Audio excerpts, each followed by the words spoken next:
sini bersama saya yaitu Josinho dengan NIM 210200235. Di sini saya akan menjadi host podcast Bincang Hukum hari ini, dan juga kami di podcast kita hari ini kita bakal membahas tentang efektivitas tilang di Kota Medan.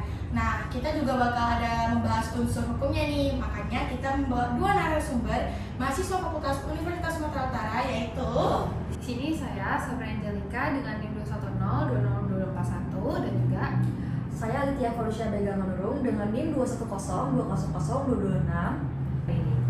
Nah, kita akan membahas tentang mekanisme tilang di Kota Medan nih. Kira-kira Alif atau Sabrina pernah ditilang nggak sebelum kita mulai? Kalau aku pribadi, aku pasti pernah kena tilang. Nggak pernah kena tilang, tapi orang tua aku mungkin pernah kena tilang. Kenapa nggak pernah kena tilang? Karena aku jujur belum bisa nyetir gitu.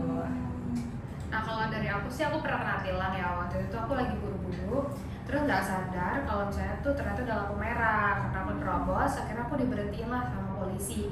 Nah, pas diberhentiin itu aku ada deg-degan kayak apa aku mau dipungli ya. Nah, tapi ternyata polisinya berhentiin aku dengan sopan, terus dia jelasin bahwa aku tuh kesalahannya tuh apa-apa aja. Nah, karena aku juga ngerasa bersalah, ya udah aku akhirnya ngikutin gimana sistem dari penilangan itu sendiri. Terus ya udah aku dikasih surat tilang, terus aku bayar gitu. Itu aja sih.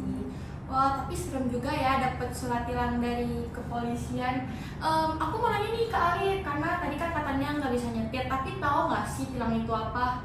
Tilang itu adalah bukti pelanggaran, di mana tilang itu diberikan kepada orang-orang yang telah tidak taat menaati lalu lintas. Jadi tilang itu sebenarnya sudah ada di undang-undang nih diatur. Jadi tilang itu diatur dalam Undang-Undang Nomor 22 Tahun 2009. Jadi kalian jangan sembarangan ya dalam berkendara, karena kalau udah ada nih peraturan undang-undangnya gitu guys. Kalau setahu aku nih, kita sebelum kita ada penerapan manual tuh kita pernah ya ada penerapan e-tilang. Kira-kira tahu nggak e-tilang itu penerapannya gimana dulu? Penerapan e-tilang setahu aku itu terdiri dari 5 tahap. Yang pertama itu adalah tahap foto dan video, di mana tahap foto dan video itu pihak kepolisian akan menilang atau melihat orang-orang siapa-siapa aja sih kendaraan yang tidak menaati lalu lintas. Jadi di tahap itulah foto kendaraan kita beserta plat kita akan difoto. Tahap kemudian itu adalah identifikasi, di mana tahap identifikasi itu pihak kepolisian akan mencari nih di mana alamat orang yang melakukan tindak tilang itu. Yang ketiga adalah pengiriman surat tilang itu. Jadi surat tilang atau surat cinta itu akan dikirim kepada orang-orang yang melakukan tilang sesuai dengan alamat yang sudah diverifikasi sebelumnya. Yang tahap selanjutnya adalah tahap konfirmasi. Jadi kita kalau misalnya udah kena surat e-tilang, kita itu nggak bisa semata-mata lari atau kabur karena kan udah ada di record. Tapi kita harus melaporkan diri bahwa kita lah yang melakukan tilang tersebut. Jadi kita harus membayar tilang itu sesuai dengan nominal yang tertera di dalam suratnya gitu. Gitu ya nih. Tadi aku dengar juga cukup ini ya, membuat pusing karena tahapnya banyak banget. Tapi aku mau penasaran nih, karena kan tadi ada pembayaran sanksi tilang ya. Tahu nggak sih berapa aja sanksi tilang? Setahu aku sanksi tilang itu bertahap ya. Jadi ada yang paling rendah dengan nominal 250.000 sampai dengan 1 miliar juga ada. Jadi kalau 250.000 itu mungkin untuk sanksi-sanksi yang nggak bisa juga ya kita bilang ringan. Tapi sanksi-sanksi tersebut tuh menyulitkan tapi tidak terlalu berat. Contoh, kita tidak memakai helm atau kita tidak menaati rambu lalu lintas, itu masih terkena sanksi Rp250.000. Sanksi selanjutnya dengan tahap selanjutnya yaitu sanksi dengan nominal Rp500.000, di mana sanksi dengan nominal Rp500.000 itu untuk menilang orang-orang yang telah melakukan contoh tidak menaati rambu lalu lintas dengan gimana ya, tidak ikut ganjil genap, contoh seperti itu guys. Jadi kalau untuk tahapan selanjutnya itu ada dengan Rp750.000. Kalau Rp750.000 itu guys lebih ke sanksi kepada orang-orang yang main HP saat berkendara, di mana itu sangat fatal ya. Jadi contoh nih, kalau Jocelyn nih mungkin menjawab chat Sabrina nih, tapi kan kita nggak pernah tahu ya, contoh ada orang lewat di depan atau kendaraan belakang lagi ngebut atau sebagainya. Jadi itu sangat fatal sebenarnya. Dan sanksi terakhir yang cukup fatal yaitu sanksi yang dikenakan 1 miliar dengan mengganti plat palsu atau tidak menggunakan plat asli yang telah didaftarkan di STNK gitu Jo. Wah, banyak juga ya. Kayak padahal mungkin menurut kita tuh kayak sebuah perbuatan yang kecil, tapi ternyata tuh juga ada ya sanksinya. Aku merasa nih sama Sabrina, tahu nggak sih kira-kira tuh apa sih tantangan terbesar dari penilangan di Kota Medan ini? Nah, sebenarnya kalau menurut aku ya, kan aku nih sebagai pengendara juga nih. Nah, sebenarnya yang tantangan paling mindset dari pengendara itu sendiri, yang dimana tuh masih banyak banget mindset orang itu yang mikirnya oh aturan kan untuk dilawan gitu, atau mungkin kayak aku nggak pernah tilang kok, sekali ini pasti bisa gitu. Nah pola pikir orang yang seperti itu yang kadang ya kalau satu orang aja kayak gitu ya gimana kalau pengendara semuanya gitu kan, ya sama aja nggak ada yang menaatin aturan itu sendiri kan. Jadi sebenarnya paling penting itu adalah gimana caranya ada kesadaran dari diri kita untuk mau menaati peraturan lalu lintas gitu sih. Berarti semua tergantung mindset ya. Benar. Kira-kira kan tadi kita sempat bahas tentang e-tilang ya. Kita kalau dengar tuh e-tilang tuh udah nggak diberlakukan ya.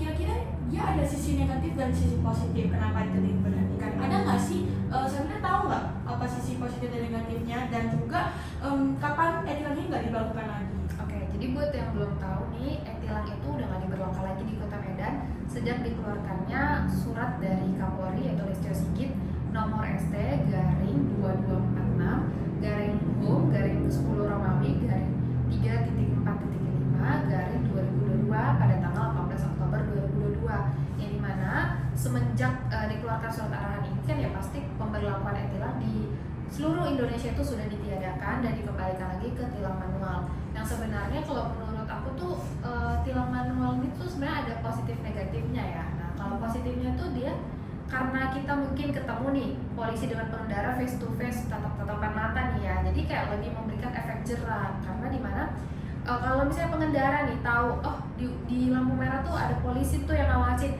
kan kita tuh jadi takut ya, takut maksudnya kayak jadi ya udah kita taatin aja deh, udah ikutin aja lampu merahnya, akan jadi gitu. Nah tapi untuk menurut aku ya negatifnya adalah masih banyak oknum-oknum aparat nih yang ngelakuin pungli nih ke pengendara-pengendara. Terlebih misalnya kayak mungkin dia lihat nih pengendaranya anak SMA nih yang belum punya SIM, nah mungkin kayak abisan nih kita ambil gitu kan. Nah menurut aku itu sih.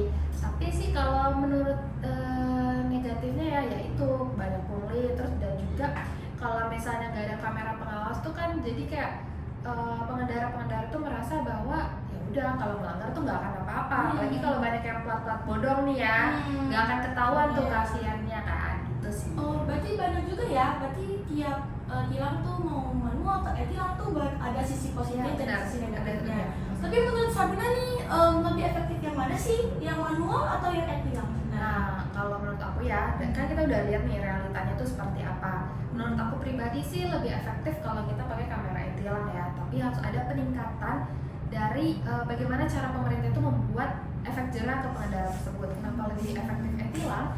Karena yang pertama, e-tilang tuh kan mengurangi ya bertemunya pengendara dengan aparat polisi. Jadi bisa mengurangi juga sih angka-angka pungli-pungli di jalanan gitu.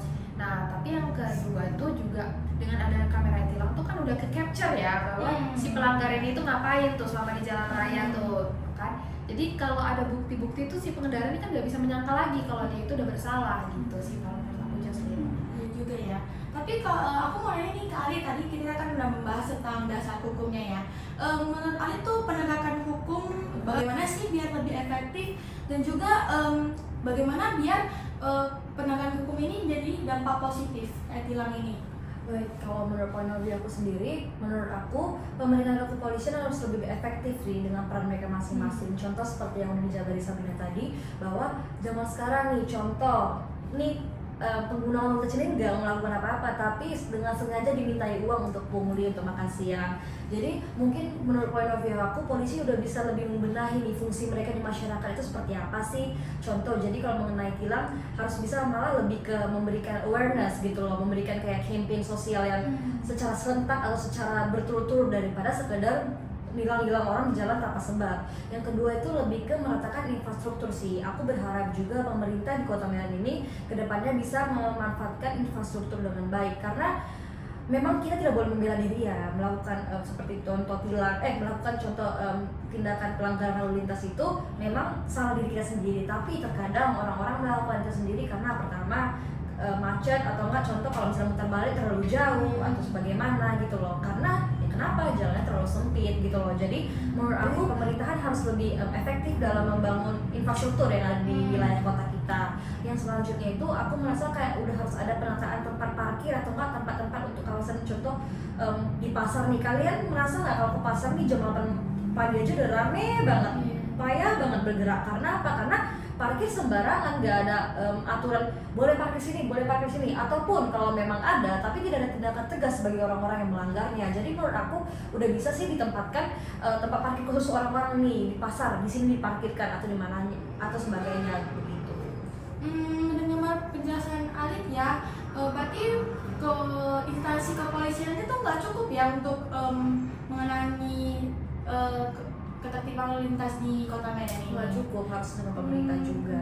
Tapi aku mau ke Sabrina, kira-kira cukup nggak sih atau kita butuh instansi lain juga untuk kayak pemerintah untuk membantu sebagai supaya mekanisme ketertiban lalu lintas atau mekanisme tilang itu lebih bagus di Kota Medan ini? Nah, dari statement Alit aku setuju sih, karena dari yang kita tahu tuh sebenarnya untuk meningkatkan penegakan hukum tilang itu sendiri di Kota Medan tuh nggak hanya butuh dari polisi gitu loh. Kan sekarang banyak nih pengendara yang mikirnya ya udah itu kan tugasnya polisi gitu, bukan tugas kita gitu. Padahal sebenarnya kan untuk supaya kita membuat Kota Medan ini lebih tertib lagi, lebih aman tuh harus ada partisipasi dari pihak lain. Nah, pihak lain itu bisa dari pemerintah, misalnya ada dinas perhubungan nih yang kita tahu ya, atau enggak ya dari kita sendiri sebagai pengendara gitu loh. Gitu sih. Iya juga sih, benar-benar.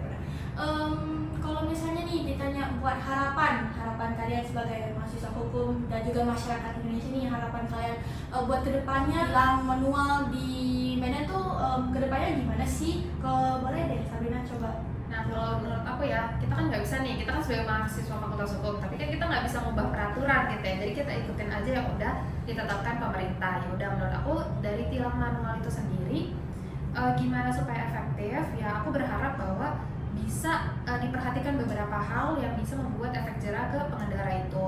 Yang dimana beberapa hal itu mungkin bisa sanksi yang lebih efektif lagi. Yang dimana kita tahu kalau sanksi itu kan berat ya, harus memberatkan si pelanggar ya supaya memberikan efek jerah gitu kan. Nah, terus yang kedua mungkin perbaikan infrastruktur. Nah, dari yang kita tahu nih, terlebih aku sebagai pengendara di Kota Medan, mungkin Jocelyn juga pengendara, jalan-jalan di Kota Medan tuh masih banyak yang berlubang-lubang. Terus fasilitasnya mungkin putar balikannya itu masih kejauhan atau apa, itu tuh berdampak bagi pengendara itu sendiri. Apalagi kalau jalan berlubang tuh pas malam-malam atau hujan tuh kan kadang bisa menyebabkan kecelakaan gitu ya.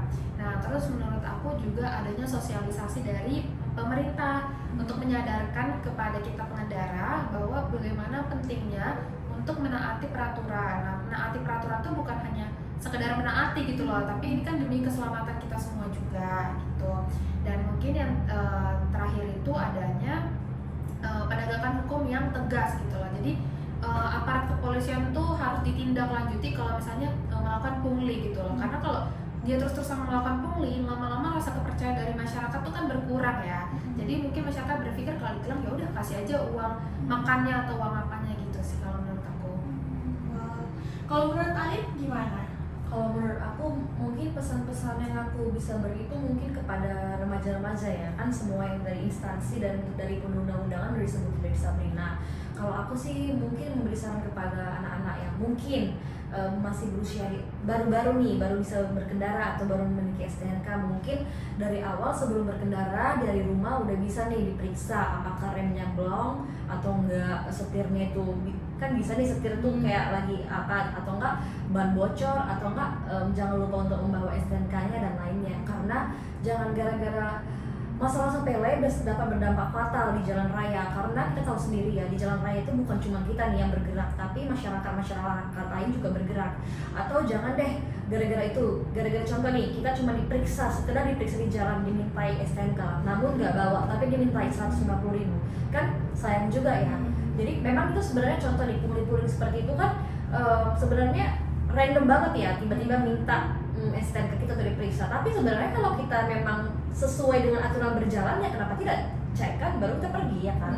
Jadi mending kita dari awal dari rumah tuh mempersiapkan apa-apa saja sih yang butuh kita bawa atau kita persiapkan saat sebelum berkendara. Jadi kita apalagi sebagai remaja yang biasanya nih remaja-remaja baru SMA yang lulus nih pengen kelihatan keren, modif-modif atau enggak nyetir di jalanan secara ugal-ugalan di jalan tol dan lainnya, itu udah bisa kita kurangi. Karena contoh, kita nggak tahu ya tanggal sial nggak pernah ada di kalender, kita nggak pernah tahu kalau misalnya contoh kita sial, gimana sih orang yang berkendara di belakang kita gitu loh. Bisa aja karena kita contoh rem mendadak karena kita ebut-ebutan dan kita ikut rem mendadak, jadi atau nggak sempat rem mendadak karena mereka terkejut. Jadi kita jangan berpatok dan berdiri dengan egonya sendiri aja. Jadi kita harus memperhatikan masyarakat sekitar karena kan jalan raya dibangun pemerintah untuk kita semua. Gitu. Wah, nah didengerin tuh dari Kak Alit untuk penonton-penonton yang di rumah yang masih remaja ya. Nah, udah banyak juga wawasan yang kita bisa ambil dari podcast kali ini nih, dari Alit maupun juga Sabrina. Kita juga udah bisa tahu tentang mekanisme tilang tuh gimana sih di Medan, dan juga yang bisa saya ambil ya dari narasumber Alit dan Sabrina, kalau misalnya kita tuh butuh kesadaran diri juga untuk membantu kota Medan jadi lebih baik. Jangan cuma berpatokan kepada instansi, dan juga perlu kesadaran diri lah untuk lebih mematuhi peraturan lalu lintas. Wah, nggak terasa juga nih waktu sudah cukup lama ya kita melakukan podcast. Terima kasih sebelumnya untuk narasumber Sabrina dan Alit udah bersedia jadi narasumber dan membagi sedikit pengetahuannya tentang tilang di Medan untuk podcast kita. Terima kasih semua teman-teman yang sudah menonton. Kami berharap kalau misalnya podcast ini bisa menambah wawasan kalian dan juga tentang mekanisme tilang di Medan. Terima kasih semuanya. Terima kasih semuanya.